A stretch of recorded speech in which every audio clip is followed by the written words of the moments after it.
The Japanese manufacturers, in my opinion, haven't really been stepping up these days because honestly, just a couple of decades ago or so, the Japanese made the best cars, the best bikes.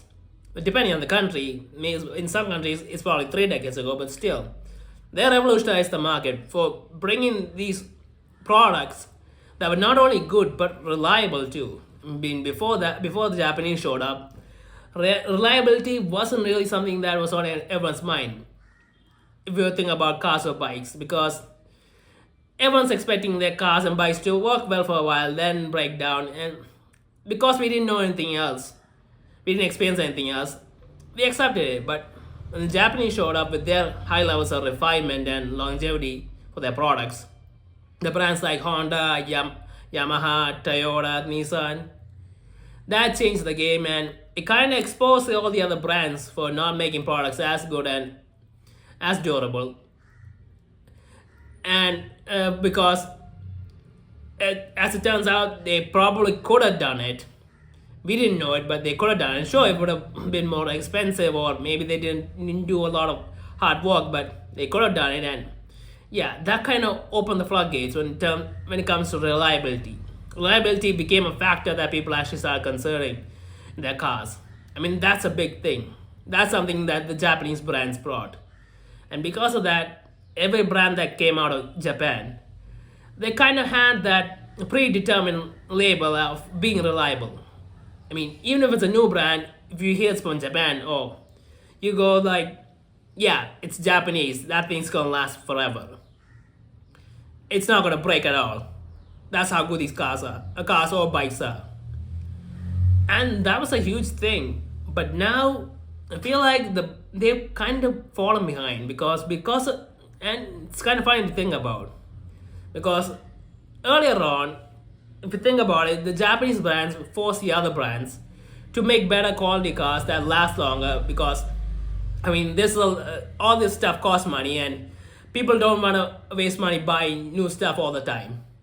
If there's something works and it lasts for a long time, they'll prefer that. And even if the other cars have a bit more features, they don't care. They care more about the reliability because it's all about the money, right? And because of that, the other brands have started making cars more reliable. And even though I don't think they're at Japanese levels, but still they're reliable enough that people don't mind buying them, even if they are a little less reliable than the Japanese brands. So in that way, the brands have caught up, but that's where the Japanese brands started falling behind. Because the one thing that the other brands had over the Japanese brand was the features and the technology and the excitement. And the Japanese brands, they didn't try to adopt any other stuff. They had the reliability card, and they just counted on that to do all the work for them. But that's not enough anymore. Because when I see the modern cars today, they all seem reasonably reliable. Sure, the Japanese are a bit better, but the other cars have features and all the stuff for the money, and people do want that stuff. And the Japanese brands, at almost every brand I look at, when you directly compare them to the competition, they're falling behind.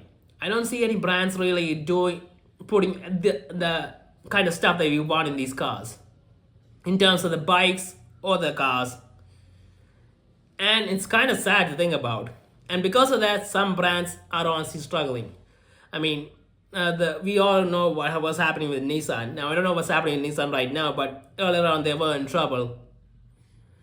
And sure, you can say that a lot of other brands all over the world are in trouble too, but the Japanese brands, but they don't have the same brand value of reliability that Japanese brands had. And a brand that's known for making cars that last a long time still struggling is a huge problem because, yeah, I mean, you have a car that's going to last a long time, but people still don't want to buy it.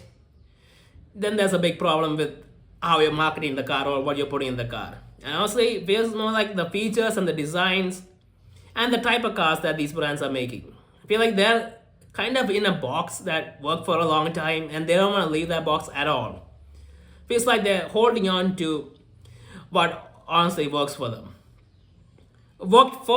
but and not will be willing to innovate, and that's a problem in this industry. In any industry, you need to innovate and keep up with the times. Otherwise, you're not gonna survive no matter how good your products are. You need to put in the stuff that people want, even though it might not be the core stuff. You still kind of need to put it in and make the stuff that people want rather than make a bunch of stuff that people might like. Just focus on making a few products that people like. I mean, look at what Toyota's doing. I mean, they're known for making their reliable SUVs and pickup trucks and off-road SUVs. And if you think about their product lineup, it isn't that huge, but all their products are so carefully targeted that they do well. I mean, even the Camry is still a good product, even in a day and age where sedans aren't popular anymore.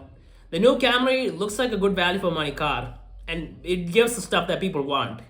So Toyota knows what they're doing, but the rest of the brands feel like they're really falling behind, and they really need to do something to catch up, because otherwise the competition is just going to take them out. And I feel like that would be a real bad thing, because if there's less competition, there will be less reason to innovate, and the consumers will suffer because of this.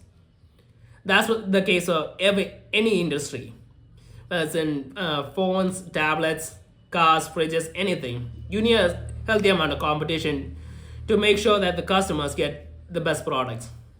Because otherwise, yeah, it's not gonna be great. Everything's just gonna be really expensive, and we're not gonna get enough stuff for the money, and no one's gonna be happy with that. So I really hope the Japanese brands do try to make a turnaround and change their ways, or at least update their ways that the consumers would want to buy their products. But I don't see any indication of that happening. And it seems like any change they do, they wait a long time to do it. It feels like they wait too long. And they wait till it becomes so common that it isn't really a feature anymore, a special feature anymore. And that's a problem. So I don't know what to say about that.